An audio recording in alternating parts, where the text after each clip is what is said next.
Welcome to ULab, transforming business, society and self. My name is Otto Schamer. I'm senior lecturer at MIT and founding chair of the Presencing Institute.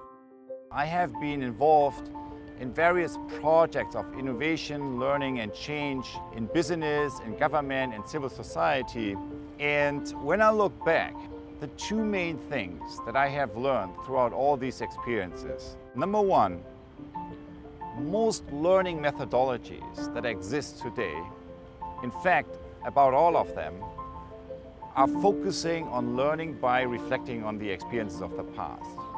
However, when you work with leadership teams in business, government and civil society, what you see is, more often than not, leaders face new challenges that require them to not only reflect on the past, but to sense and actualize emerging future opportunities. And the question that came up for me is there a second source of learning from the emerging future?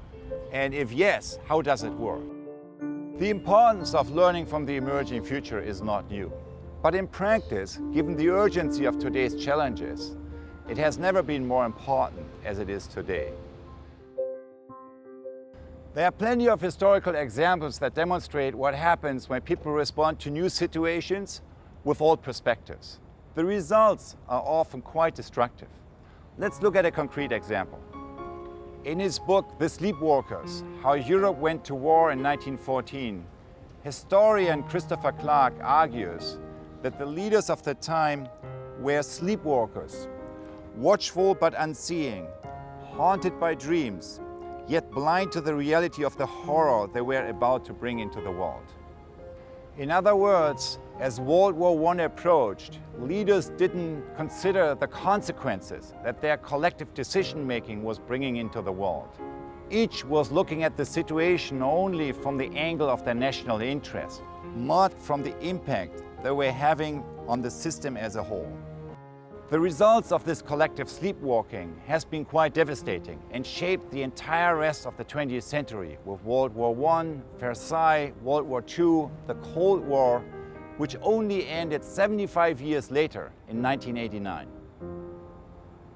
Today, exactly 100 years later, we find ourselves at quite a similar moment of choice. In this century, the sleepwalking happens not only in Europe, it happens on a global scale. The question is, in the face of all these challenges, what does it really take to wake up and to create a better future? It takes a journey. This lab is designed to take you on that journey.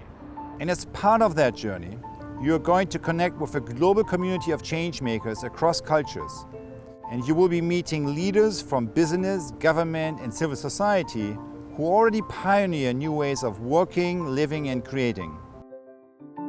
We are excited for you to join us on the journey of ULab.